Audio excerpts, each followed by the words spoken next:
I want to go down as doing as many Olympias as I can before I decide to get this sport up.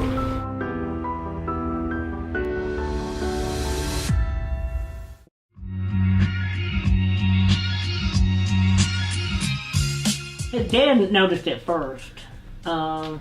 He bought him a weight set when he was about, 7 years old? And so he started lifting weights at that time, light weights.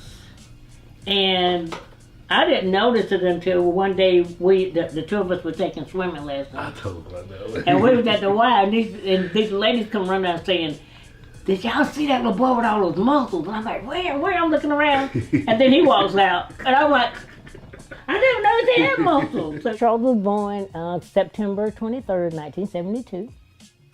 Our firstborn baby. And he was normal weight.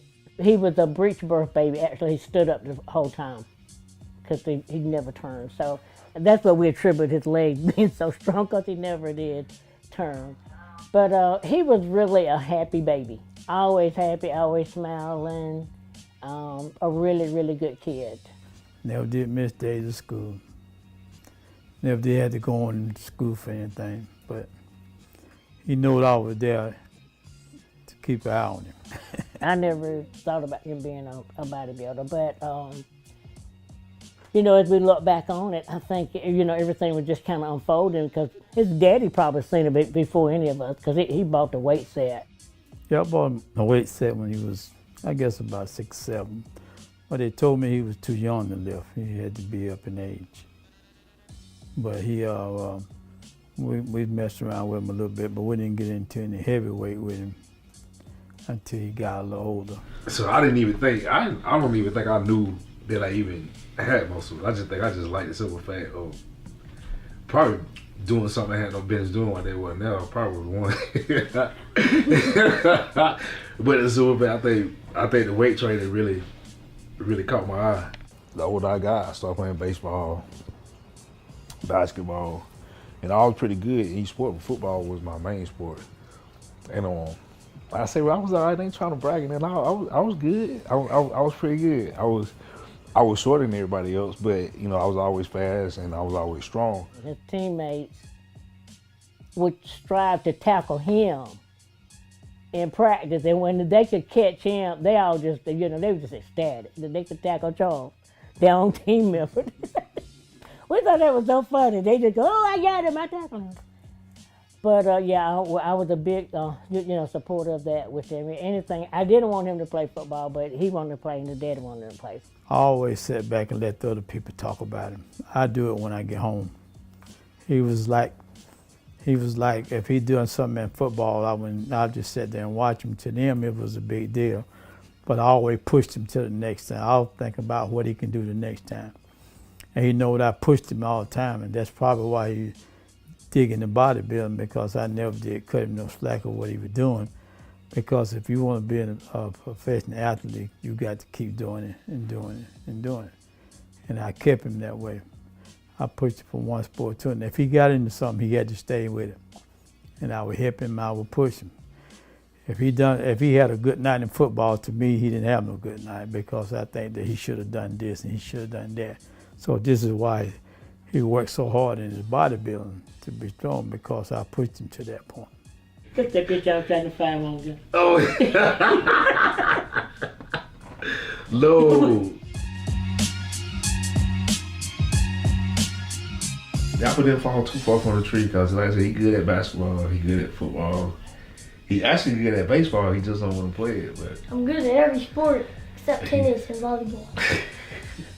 Well, he actually a pretty good athlete. He actually a really good kid too. I can't ask for a better son. He been good in school, keep his grades up, very respectful. When he's eating something that he's not supposed to be eating, I tell him that he's not supposed to be eating it. When he know I'm on my diet, when he know I'm getting ready for a show, it really need deep in my diet, man, he is on me. He won't let me eat. I ask him for like a bite. I said, give me one chip. He's like, no, Daddy, on your diet. So I guess that's his way of supporting and helping Dad out too. So I guess that's a good thing. it's a one-man sport, but you need help. You need a support system that covers different areas. They understand the sport, they understand the diet part of it and the mental capacity of it. So, man, like I say, man, they've been very, very, very supportive, so I can't complain. But yeah, my mom used to eat my food, man. Like, you can't do that, Mom. That's a no-no. I'll fight you on my food. Oh, yeah. Yeah.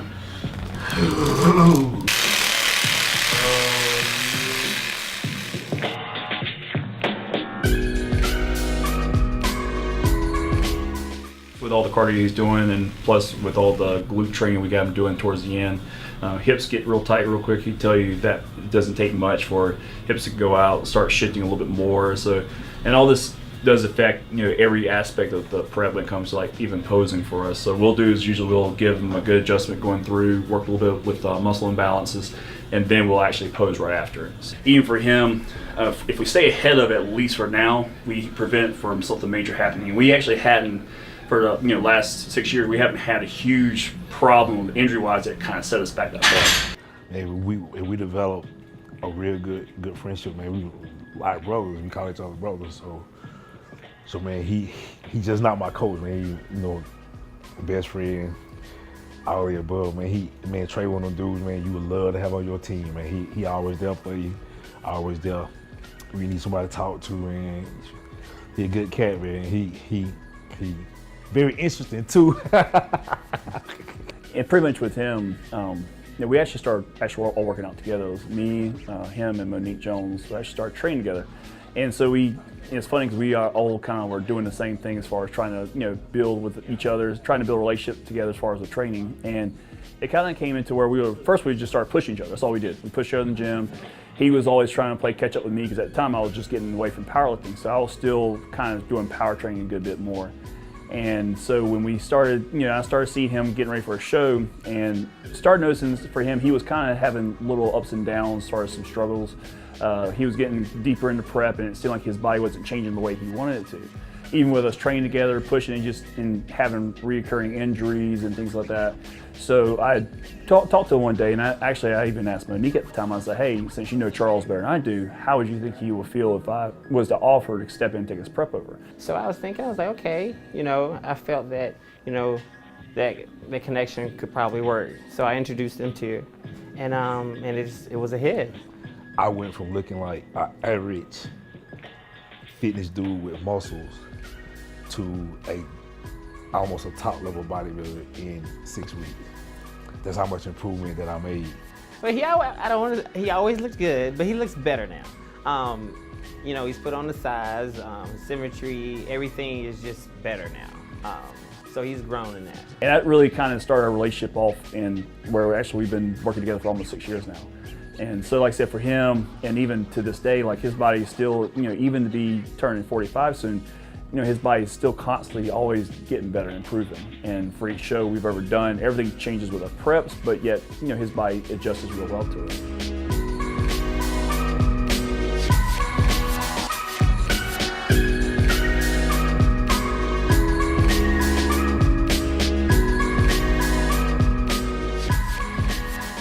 Anything you want to change for our stance or anything, so just go ahead and change it. So, you just tell me if it's good. Coordinate, right? Okay, let's fix that. When you're doing front stance, lead with your left. So lead out, bring it together. So don't let your feet busy. So do that 1 foot plan. Lead with your left out, bring it in. So don't move my right foot. Let me do it with you. So yeah, do it with Okay, from here, Charles, his posing is great. He poses very well. But I felt he needed a little help with his transitioning and being more graceful and to getting into his poses. much better. That's 10 times better. Yeah, it's already so much smoother. Yeah. Your breathing's easier, isn't it? Yeah. It is. When you're doing the little 50 stuff. Yeah. That's like what we're doing. working on posing for at least 20, 30 minutes. We're working on him as far as physically with chiropractic for at least 15 to 20. And just because, of course, with him and his body, because he's been pretty much prepping nonstop this whole year, so we have to keep up with it. And, that's one good thing is his body's been such, good response, even coming out of show and not getting the break, that he's been able to keep going and keep competing. Because, of course, if we didn't have that going into play, then, of course, he could be, having a rougher time going into it, having injuries to have to, fight through. But at least for us, for the most part, we're pretty much healthy when it comes to physically being ready for a show. I think, just like I tell everyone else, posing to me is maybe like 60% to me. Because you can have the body, but if you don't know how to display it, then I think it's kind of just, takes it to the side. So just going into the poses, being graceful, and just knowing where to place your body the best way you can. For him too, like when he does the front row bicep, kind of going into it to where he can kind of go into like the lat spread. That was rough.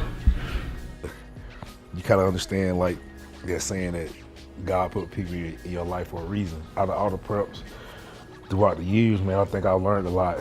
I think I'm finally gonna put it together.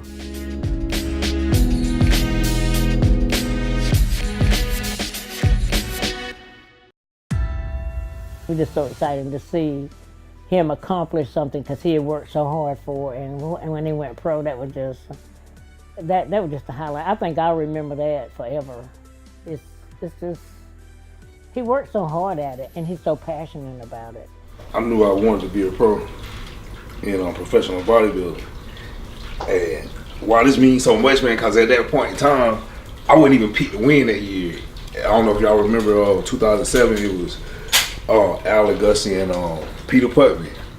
And man, they was the ones who favored to win. I just came out of nowhere and just stole that pro card from him. He's always been that very tip of being in that top 6, top 5. Last year got a very impressive 7th place, which easily could have been slid up there even higher probably. But I feel like this year is the most opportune time for him to really jump into that top 6 that we've always jumped for. To me, you got like 3 levels. You got level 3, 2, 1. So I started out level 3, then I went to level 2. So now I'm in level 1. So now it's time to get to the front of level 1. So I didn't like the feeling that I had when I left backstage last year, man. I actually sit there by myself and watch the finals. I was there and I just kept looking at the screen like, man, that could be me. I said, that could be me. And I told myself, I said, man, I'm gonna do everything I possibly can to make sure I'm in them finals. I feel like even for him and us, we use it as a motivating factor more so.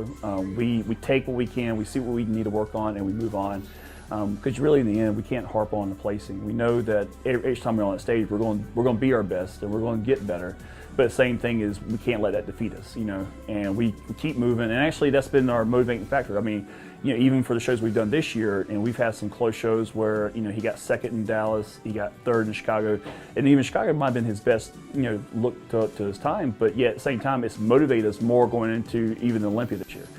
He hasn't stopped. He hasn't had a full break coming with just taking the time away from just competing, and he's actually in a position now where he's even more focused going to Olympia this year. It's a team sport, but it is a selfish sport because you have to work on yourself.